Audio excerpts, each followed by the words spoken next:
Podcast. My name is Tyler Publitz, and welcome back to Palm Sunday or Passion Sunday for the week of March 28th, 2021, and I'm excited to have you here. I'm excited to dig into this week's podcast, and I'm excited because this is an overwhelming week. And part of the reason that this is I feel like compared to a lot of the Sundays of the church year, this week is just very difficult to deal with. Not only is it that you have Holy Week in and of itself, but this Sunday in particular, because you either have Palm Sunday, the celebration of Jesus going into Jerusalem at the beginning of Holy Week, but then you have Passion Sunday, which goes through the whole Passion story of Jesus. And this just leads for a lot of things to be potentially talked about, potentially go through, lots of things to summarize and go through. And I will try doing it in as short of a way as possible, but it leaves a lot to be desired, to be perfectly honest. And I'm going to definitely suggest, if you don't typically read through the readings after I explain them, I'd highly recommend it this week because there is a lot of ground we're going to be covering this week. Specifically, when we're looking at the gospel texts for both Palms and for the Passion, we're talking potentially multiple chapters here we're trying to cover, so please forgive me up front. But I think it's something that's worth trying to talk about, worth trying to summarize, and I think this week that we've actually found something that's going to be an interesting way of looking at this that's going to lead us right up to next Sunday, as we all know what next Sunday is. But before we get into that, we have to talk about last week's Twitter question, which was, after you're gone, what's going to be built upon what you've done? And I think this is a great thing to be thinking about, in particular with it being Holy Week, because I think in a lot of ways that's something that within the human desire, it's something that we do struggle with, is after we're gone, what was this all for? And I think that's one of the things that we have to continue to ask ourselves throughout our life. I think there's a lot of times where we can look at how we're able to treat other people, how we're able to help other people, how we're able to potentially teach other people. There's a lot of things that way. Living our life as an example is another way, because I know for myself, there's different people that have passed on before me that I look up to now, even beyond their life, trying to emulate parts of their life, because it was something that I looked up to. And I think it's something that we as people, it's part of just who we are. That's just naturally part of who we are, and we try to work through that. So here's what I'm going to do for this Sunday. We're going to quickly go through what we would have for the Liturgy of the Palms, which is a psalm and two gospel texts, which I'm going to try kind of combining together. Then we're going to have the Liturgy of the Passion, which has more of our traditional first reading psalm, second reading, and again, a very, very long gospel text to potentially work our way through. So let's jump into this. It's going to be a lot, but hang in there with me. So the psalm for the Liturgy of the Palms is Psalm 118, verses 1 and 2, and 19 through 29. This is definitely a praise psalm, and it's recognizing the power of what Christ is in our lives, the steadfast love that endures forever, and the psalmist, you can just feel, is just empowered. And we get a very familiar verse here coming from verse 22 of Psalm 118. The stone the builders rejected has become the chief cornerstone. This idea, again, of here, as it's even been rejected, yes, this is what we build upon. It's the key piece. It's the linchpin that holds this whole thing together, and understanding that our success and who we are is through Christ and what Christ did for us. The gospel text then for the Palms will either be Mark chapter 11 verses 1 to 11 or John chapter 12 verses 12 through 16. In Mark's gospel, we get a little bit more introduction where Jesus is coming toward Jerusalem and at Bethany is talking to his disciples on, this is what I need you to go do. Go out ahead of me. You're going to find a colt who's going to be tied by a door. There are going to be people who are going to ask you these things, and you're just going to say, the Lord needs it. They're going to hand it over. Then when that happens, It happens exactly the way Jesus explains it. And then the people meet him outside the city and are laying down cloaks and leafy branches on the road for him to process in on. But granted, it does not say palms. It just says other leafy branches. John's text here, we're having that people took branches of palms, so that's one of your differences, and are saying again, Hosanna, blessed is the one who comes in the name of Israel, and is being glorified, being on this donkey's colt. And this is again what has been stated. And what we get out of Mark's gospel, I think is actually interesting what the people are chanting. Hosanna, blessed is the one who comes in the name of the Lord. Blessed is the coming kingdom of our ancestor David. Hosanna in the highest heaven. So this is a praise, a celebration, a foretaste of the feast to come, as something we would potentially say. So there's a lot there, a lot of interesting things, but especially this week, we have to keep moving. So now we're transitioning into the Passion. So the first reading for the Passion comes from Isaiah chapter 50, verses 4 through 9a. This is understanding that God first is trying to speak through Isaiah at this moment, and in that has given us this heart to be able to hear God's word and be able to look at it as a leading sense, that we're able to have even early indications of like the Holy Spirit coming through us to be able to talk to other people, and understanding that it is our own selves versus what God has created us to be, that at times is adversaries, that has conflict within ourselves. But it's also this drive to continue to be better at understanding and teaching what God is trying to have us understand. The psalm then for Passion is Psalm 31, verses 9 through 16. This goes into a little bit more of understanding, probably more of the death and sorrow of what Christ did for us. So understanding the grip of what death does and the separation of that, the distress, the weeping, the terror, that in all that, we still trust God. We still trust God at our lowest moment when we are petrified, understanding that the steadfast love of Christ is what will bring us through and will continue to help lead us toward the light in which we're needing to find at those moments. The second reading is out of Philippians chapter 2, verses 5 to 11. This then is helping us understand what Christ is doing for us. That Christ laid it all out to the point of death. He went as far as humanly possible. And knowing that Christ was willing to empty himself for us, that Christ was able to go to that death, go to the literal extreme for us, and what that led to, that someone was willing to go on our behalf to that extent, is something that we should be able to confess and be able to give thanks and praise to because of that. The gospel text then for Passion is Mark chapter 14, verses 1 through chapter 15, verse 47. Granted, there are some options there on that you can break it up to its Mark chapter 15, verses 1 to 39, and then optionally 40 to 47. But this is the whole Holy Week story going through. And I was in a text study this week. It took us 14 minutes to read this all through. But there's a lot here. There's the woman with the alabaster jar who is cloaking Jesus's feet with ointment, and expensive ointment, and the ridicule that they're getting from the scribes and stuff, that why isn't this money being donated to the poor? And Jesus kind of helping them possibly understand that there's a greater cause, a greater conviction, and that I'm only with you for so long.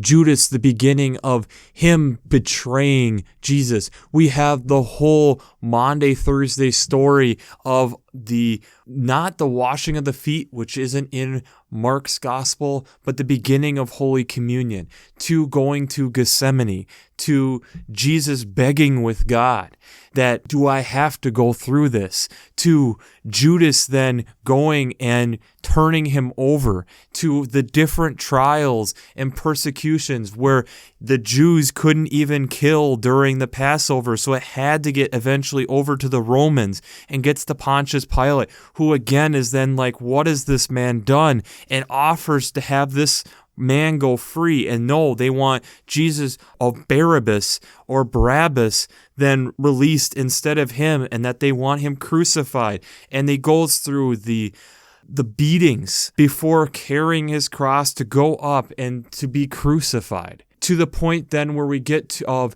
Joseph of Arimathea asking for the body after Jesus has been confirmed as dead, to be wrapped and placed in a new tomb. This is just a very deep, intense story, and it's worth not getting summarized. It's worth sitting down and reading. And very rarely do I put it that way.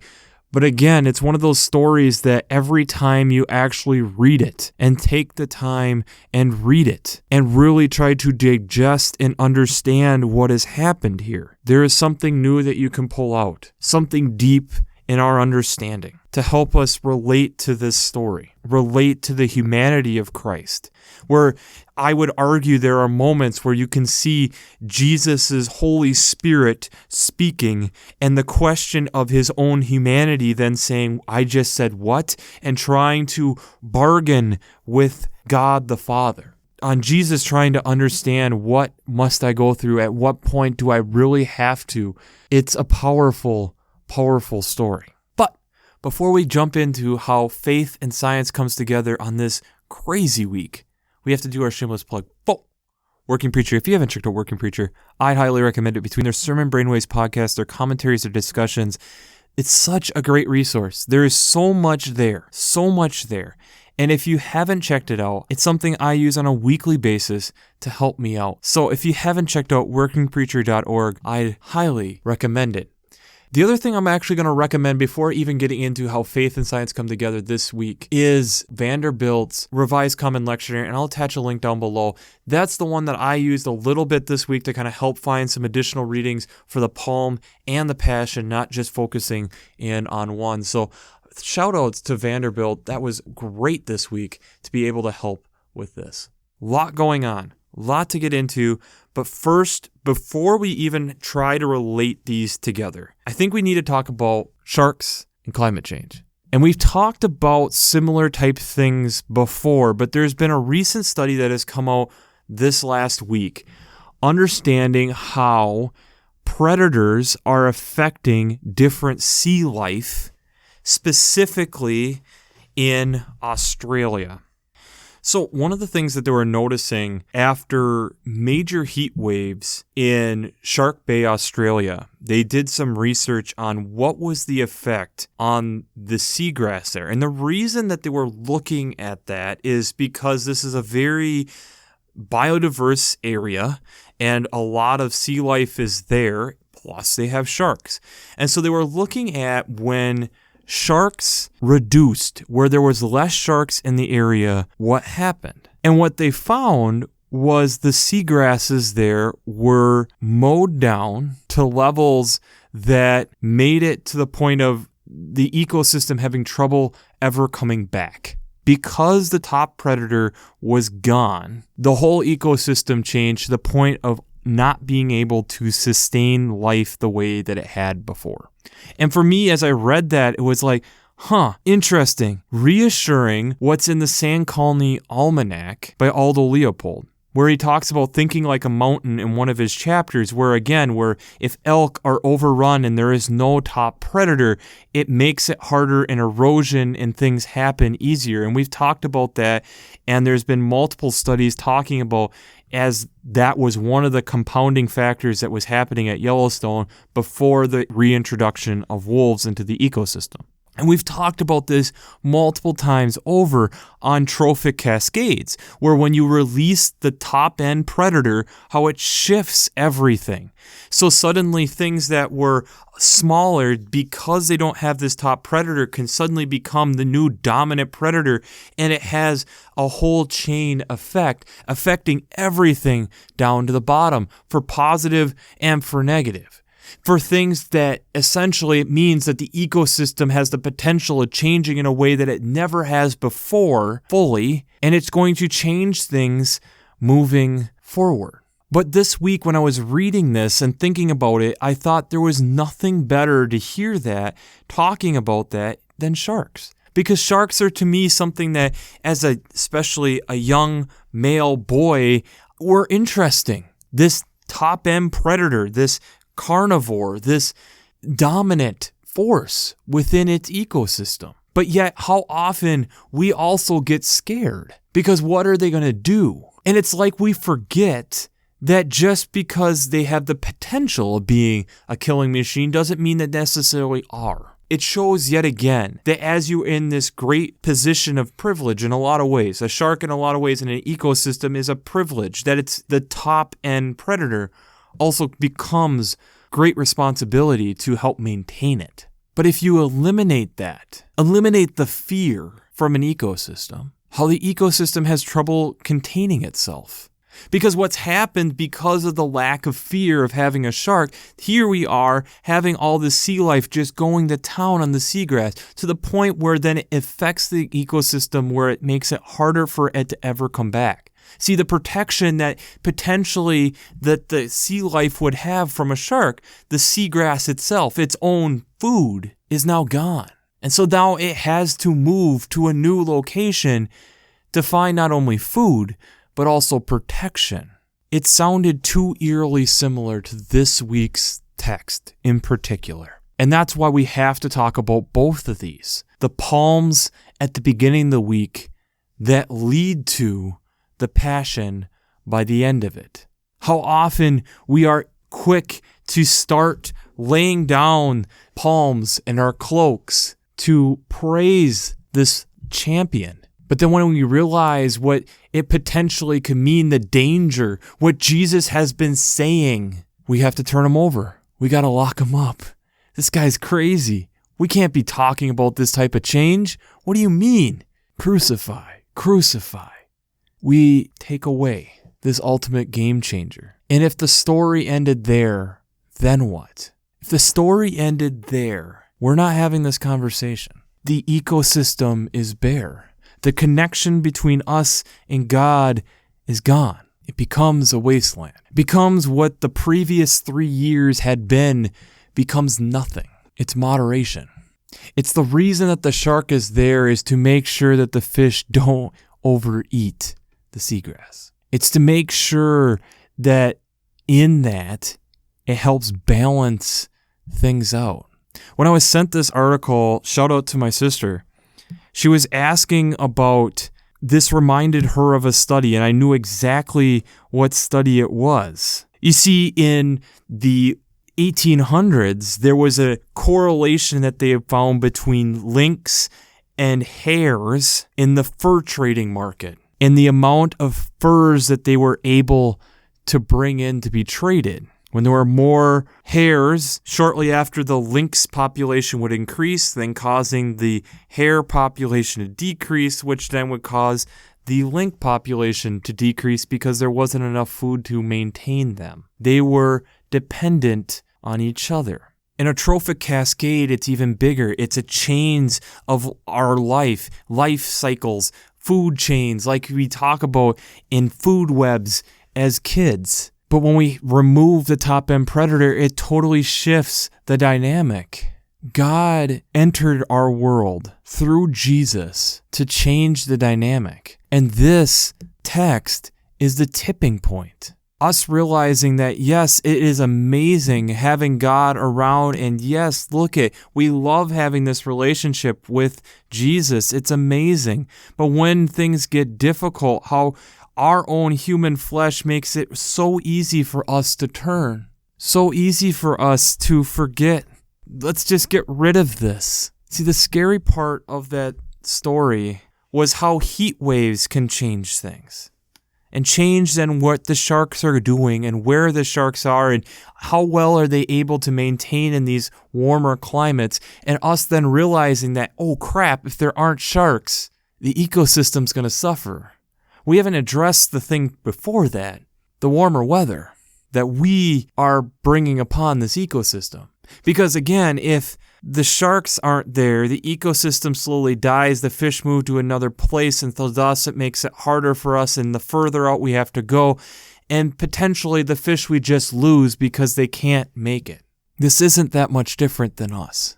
When we try doing everything on our own, we won't make it. We need that relationship with God. We need Jesus in the situation here. Because if this is nothing, if this is just a death, then we can go back to what we were before this, knowing that at some point we are going to die and that ends it. And then we get back to the Twitter question that we started with. What is the legacy you're leaving behind?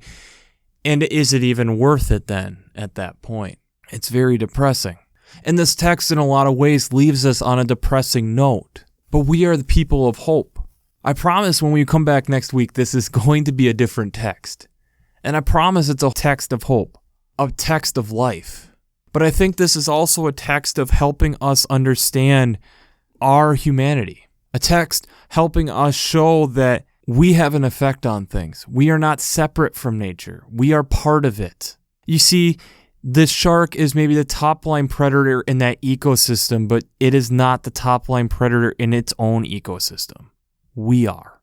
And the thing is we don't even have to be present to have our presence felt. By us affecting the potential climate for that shark and it then deciding not to be part of that ecosystem and changing where it is going to be, causing changes to that whole ecosystem, that's what we do. You see, in a lot of ways, this is like Jesus leaving the building, or the old adage, Elvis has left the building. We leave the text this week as Jesus has left the building. And we look at other examples where something of a top-end predator, a game changer in an ecosystem leaves the building, and what is left is chaos. What is left is death. What is left is that we are nothing. It's such a weird text to actually talk about here with faith and science because there isn't a natural upward where we can end. We have the palms of the celebration, the infatuation like we have as kids about sharks and their impact on ecosystem and their teeth and how they keep having teeth throughout their lives and how there can be these killing machines, but we're realizing the impact that they have on an ecosystem and how they literally change it. And they're the ones who kind of help keep things in balance in a lot of ways. But the thing is that it's reflecting upon us, realizing that, again, it's us that are having the impact even on sharks. And then when we get beyond that level, when we start getting now to the spiritual level, it's God who has an effect on us. When Jesus leaves the building and suddenly there's this separation, what are we going to do? Are we still acknowledging God's presence there? Are we questioning God's existence and running around and causing havoc and changing things? Are we just in shock? Are we going to do things that leave lasting impressions? Because a lot of times in science and in our humanity, we've decided that we needed to eliminate those things and have left lasting impressions. In some cases, we've been able to provide some type of fix later, sometimes not. The final science reference I'll leave for us kind of this week to think about: most of the world's extinctions in the last 200 years, but even going back further, a major contributor has been man, has been Homo sapiens. How do we feel about that? And as we're in this week, we're the ones that as human beings, not having yet received the Holy Spirit entirely, kill Jesus.